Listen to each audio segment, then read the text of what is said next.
Are you ready, kitty? You're just mad it's not you, huh? Hey everyone, welcome back. And today's session 4, will be focused on building more glazes and layers in the background, and we're gonna put in the dark pupils of this dog's eyes. So let's get started. All right, I'm gonna do some more of this.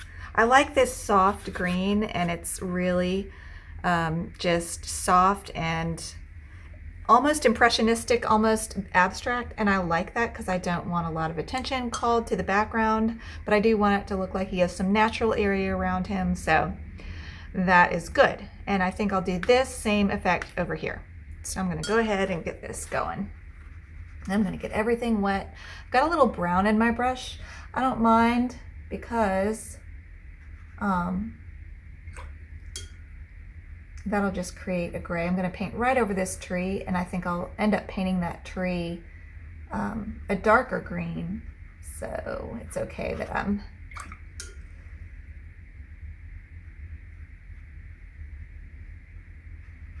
gonna paint right over the ear in some of these places just because the dog's so dark in that area. I don't think it'll matter. All right, and I'm just gonna drop in some permanent green light with some blue mixed in, a little bit of red mixed in, and just drop it in really randomly and without too much thought, really. Might get a little bit brighter green, a little bit here in the foreground because it's warmer where it's closer to us, and it's going to be cooler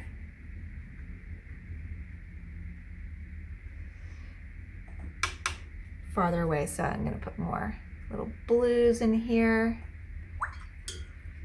and just really keep it abstracted. And then just like I did over here, a few dollops of burnt sienna to imply just random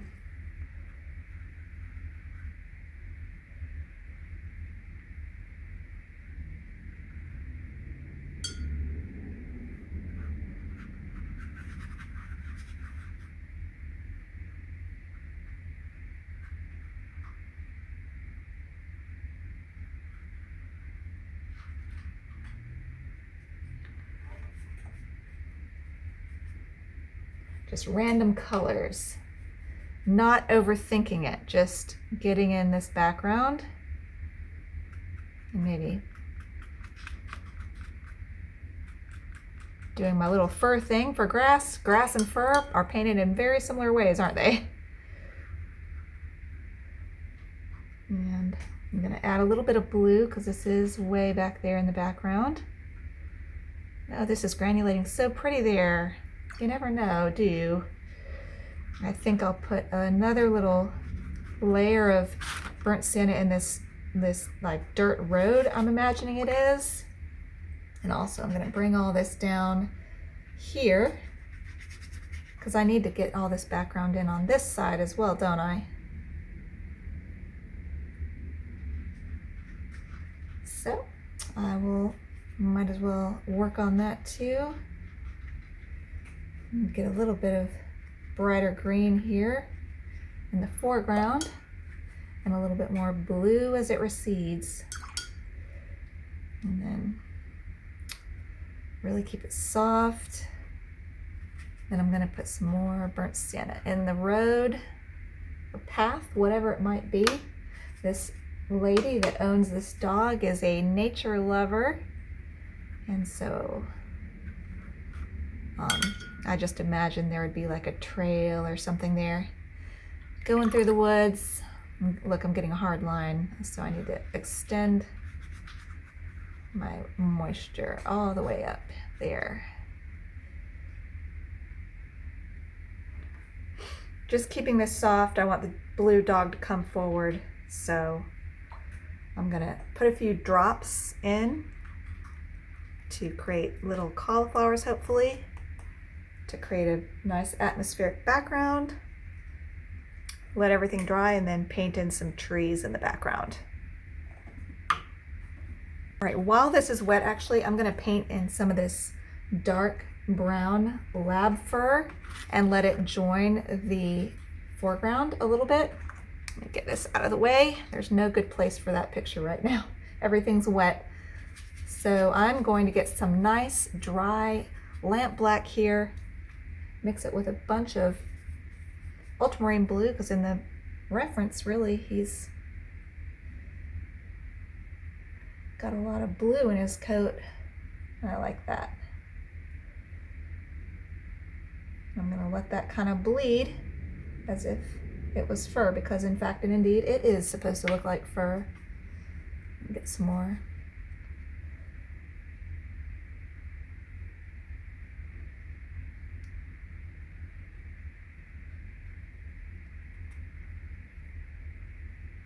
All right, and then I'm gonna do the same thing over here, and I have a little puddle.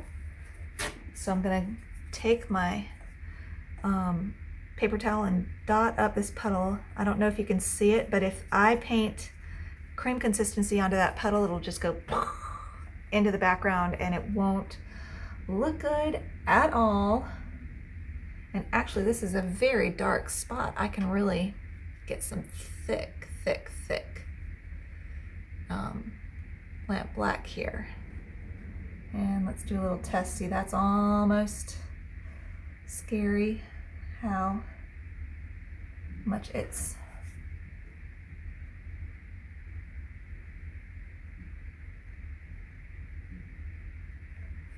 furring out there, but we're gonna just roll with it. I'm going to get a very absorbent brush here, one of my mop brushes, and just make sure this isn't gonna fur out too much here. But this needs to fur out more down here. So maybe I could touch it with my, it's almost too wet.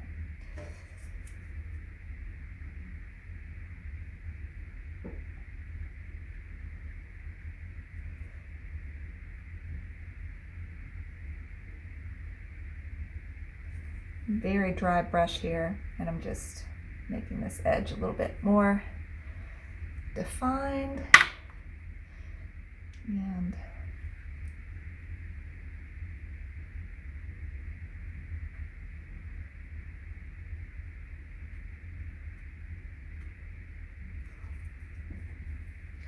it's a very dark area there. And it comes out quite a bit. Maybe more than I have it.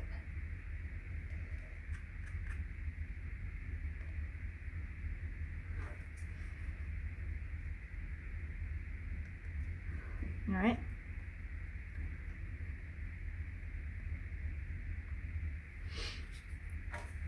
And this is coming in.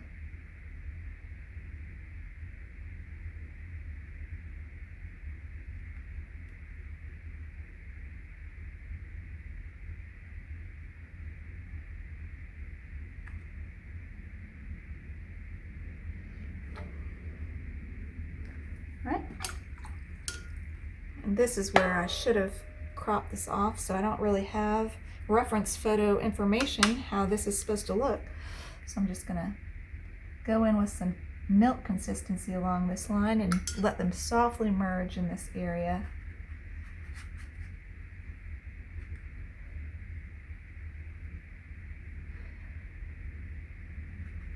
Not the ideal situation, but with some dry brush in here, just let it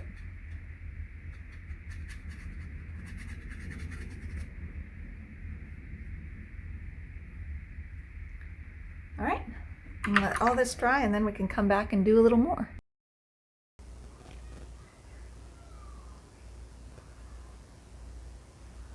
I've got my ZenArt synthetic brush there, and I'm just adding some clear water over the areas of the painting that I want to work on.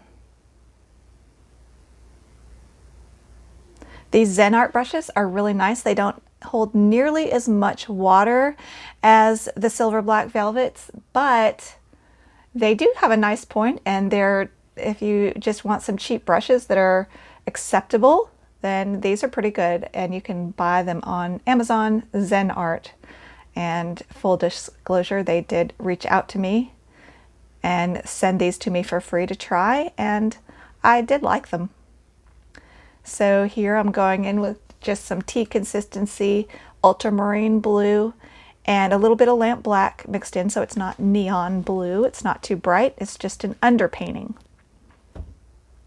And these areas will get several glazes as this painting progresses. There I'm getting some cream consistency, lamp black mix that's dried on my palette, and then I just scrub my half wet brush, not dripping, into it to get cream consistency, and then I can paint some really nice medium darks with that paint on fairly wet glistening paper and cream consistency paint in my brush to create some of these darker contours in the dog's face. Again, I look at the shapes, like this is an oblong triangle sitting on its side. I try to look at shapes in that way, and that really will improve your drawing skills, to train your brain to start thinking that way, to start looking at the shadows in the face, the contours in the face as shapes, that you paint the shapes instead of painting, oh, I'm painting a dog's muzzle.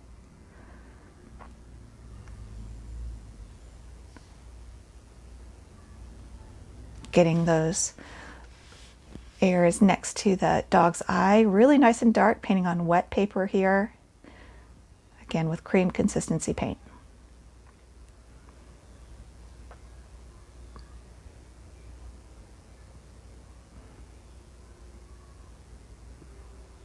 You can push paint around with your finger like I just did. I used my finger to just push that dark paint away from the eye.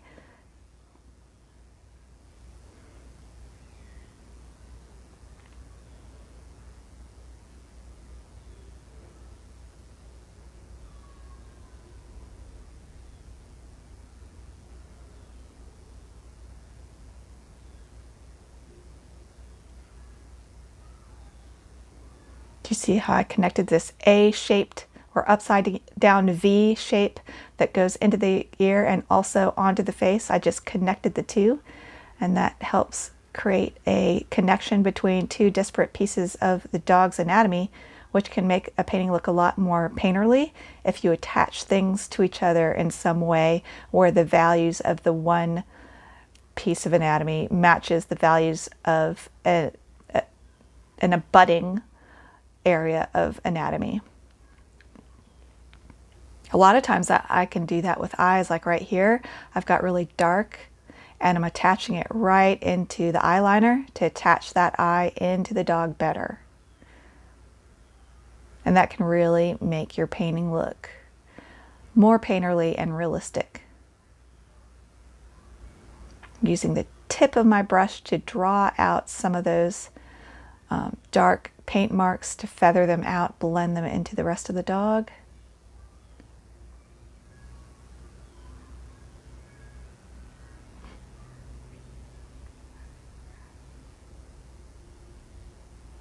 Going in with watery tea consistency. Really, this is pretty much clear water. I'm just getting all this wet to put another layer on this area.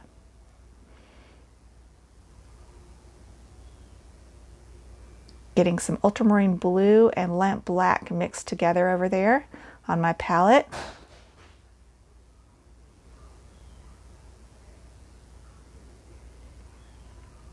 And darkening that contour right there.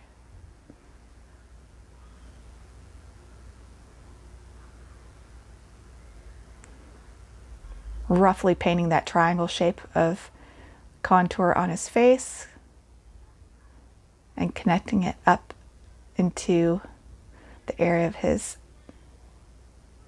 face next to his ear up there.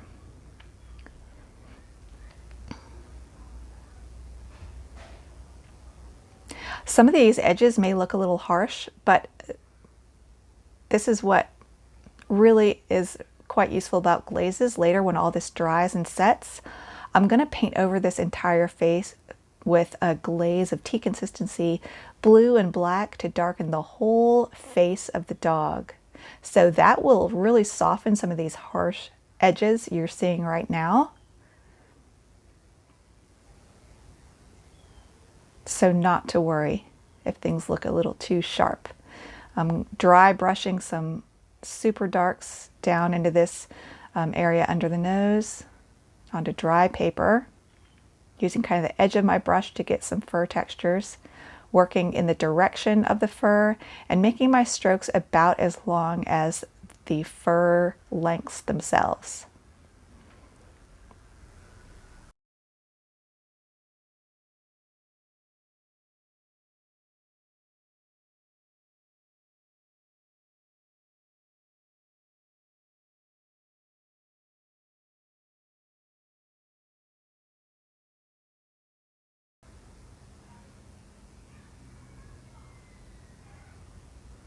Doing a little bit of dry brush of some of the little contours that are on the top of his nose. There's an indentation on his nose that makes a darker area.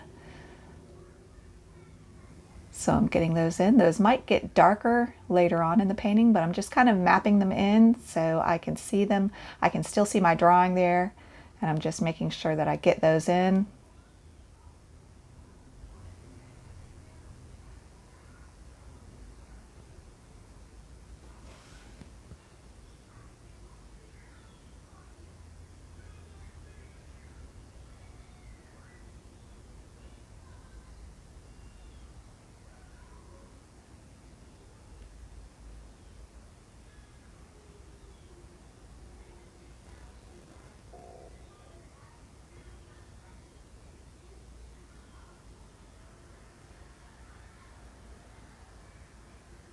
Getting that pupil dark by putting one more glaze of black over the dark areas.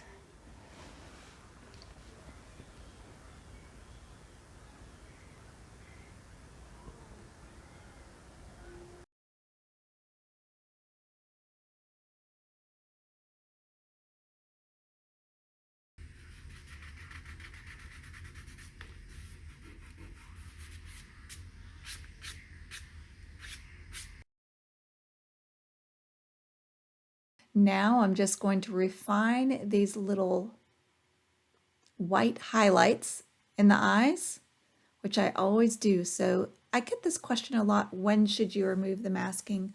You remove the masking when the painting in the area is pretty much done and you know that you don't need to be careful about saving the whites anymore because you've got all the main parts of the area painted. So I felt like the pupils were dark enough. I felt like the brown part of the iris was dark enough, and I needed to get the masking off so I could refine the little highlights. And so I roughly looked at the reference photo to inform how I painted these highlights, but I also made a few executive decisions. And sometimes what I do is I'll make the highlight really nice and curved, and like in the dog's left, our right eye, I just left a little half moon crescent there at the top.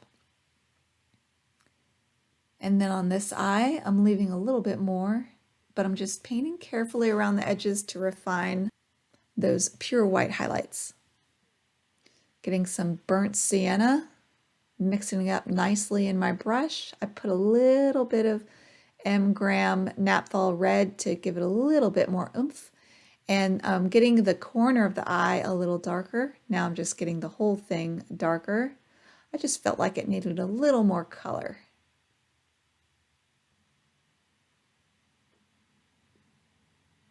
And here I'm just putting some more burnt sienna at the bottom half of the iris to add some more color there. All right, thank you guys so much for joining me for session 4. And in session 5, we're going to get this dog a lot darker, and we're also going to add a tree to the background. So I'll see you then.